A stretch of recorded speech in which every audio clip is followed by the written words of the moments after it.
어제 저희 와이프가 네. 그 소주를 4병을 어제 와이프가 4병을 먹었는데 걱정이 돼서 월남물 한 잔을 따라서 네. 그리고 나서 오늘 아침에 숙취가 하나도 없대요. 원래 이게 아니 그렇게만 돼요. 그냥 생각해요.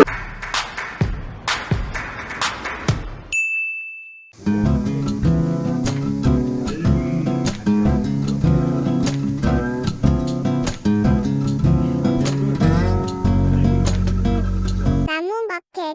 이게 제가 나무를 심어서 판매를 하거나 체험농장에서 사용을 하려고 고민을 하고 있는 벌나무라는 건데요. 한 70cm 정도 되는 그런 모종이 흑묘가 한 3,500원 정도.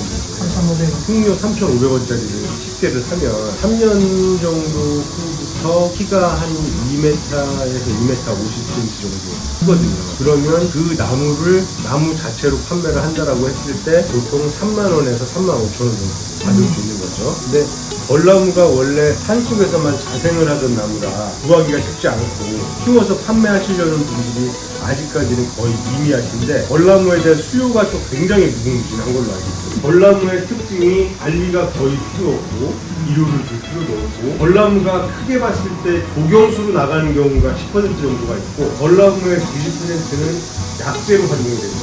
근데 3년을 키워서 35,000원의 나무를 판매할 수도 있지만 네. 판로가 없으면 못 팔 수도 있잖아요. 그렇죠. 네. 물론 수요는 무궁무진하다고 하지만 그런 경우에는 극단적으로 나무를 베서 이런 식으로 토막을 내서 판매를 하면 그게 보통 판매가가 5만 원입니다. 괜찮네요. 네, 그러니까 나무를 못 팔면 네. 여차하면 토막을 내서 팔아도 나무값 이상은 나오는 거예요. 나무 한 주가 네네. 토막을 내면 3.5kg 정도가 나와요. 보여드릴게요. 요게 한 500g 정도 된다고 합니다. 그럼 두 개만 빼면 5kg 나오겠네요. 두 개만 보면 5kg가 나오죠. 나무 한 개에 2.5kg가 나온다라고 가정을 하고 그 2.5kg을 판매를 한다고 했을 때는 5만 원이 되는 거고요. 쉽게 얘기해서 3,500원짜리 특류를 심어서 나무 상태로 팔아도 3,500원이고 토막을 내서 팔면은 소매가 기준으로 5만 원, 5만 원. 도매가 기준으로 3만 원 뭐 그런 정도가 나오니까 그런 차원에서는 사실 수익이 괜찮을 수 있는데 한번 심어볼까요? 잠깐 벌나무의 효능에 대해서 말씀을 드리면 제가 꼭 벌나무 장사하는 사람인데 그런 것 같은데요.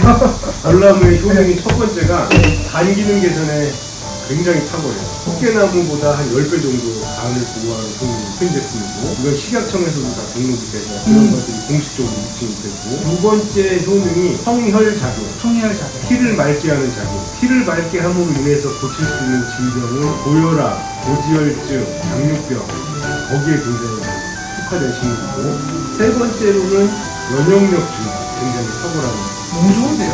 저도 아직 안 심어서 네. 이게 사실은 막 널리 알려주면 안 되고 네.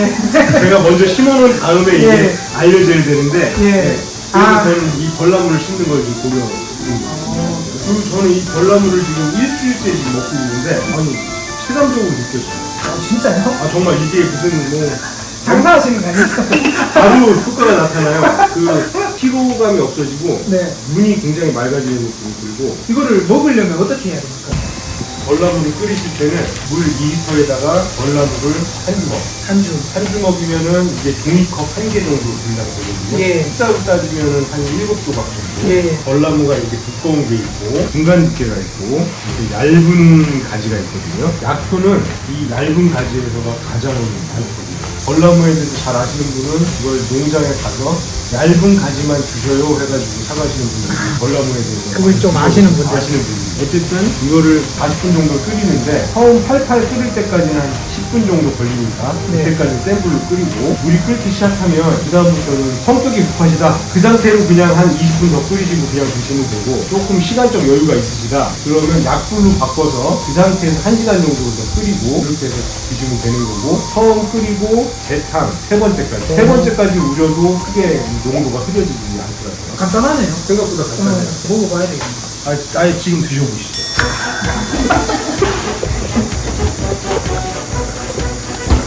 숫자 많이 했어요, 사실. 야, 이거 제가 직접 먹어보겠습니다. 우리 피디님도 이건 끓인 건 저희가 직접 끓였어요. 냄새는 뭐 특별한 냄새가 안 나요. 냄새 전혀 안 나요. 색깔은 이렇습니다. 한번 먹어볼게요. 같이 갑자기 먹방이네. 또 맛도 뭐 그렇게 특별하게 않고 그냥 깔끔한데요? 네. 어제 저희 와이프가 네. 그 소주를 4병을 어제 와이프가 4병 먹었는데 걱정이 돼서 전라물 한 잔을 따라서 네. 그리고 나서 오늘 아침에 숙취가 하나도 없대요. 원래 이게 아니 깔끔한데요? 깔끔하니까. 이래야 되나? 나무 마켓. 아니 그러니까 숙취가 진짜 없어. 아, 진짜요? 정말 진짜. 오. 전자 제조업할 때 접대가 많아서 1년에 400번 먹고 그랬는데 거래처 사람들 중에서 약 좀 많이 드시는 분들이 전라물을 드시는 분들이 꽤 많으셨거든요. 근데 저는 그때는 안 먹었어요. 숙취에 좋으니까 거래처 사람들이 이 전라물을 많이 드셨구나. 돌이켜서 생각해보니까 네, 그런 직접 거야. 체감하셨네. 아 저는 체감했는데 네. 아 이게 진짜 효과 있어요. 전라물의 특징이 네. 약효는 굉장히 강한데 네. 약재의 성질이 따뜻한 성질. 그러니까 모든 약재는 따뜻한 성질이거나 차가운 성질이거나 예를 들자면 자장나무 같은 경우는 굉장히 차가운 성질의 그쵸. 성질이고 맞습니다. 네. 전라물은 굉장히 따뜻한 성질의 그건데 어떤 사람은 따뜻한 게 잘 맞고 어떤 사람은 차가운 게 잘 맞거든요. 그렇죠. 예를 들어서 저 같은 경우는 체질이 따뜻한 게 잘 맞는 체질이고 우리 와이프 같은 경우는 차가운 성질의 어떤 약재들이 잘 맞는 편인데 이거의 장점 중에 하나는 약효는 강하지만 부작용이 없어요. 참고로 저는 전라무하고 아무 이해관계가 없는 사람이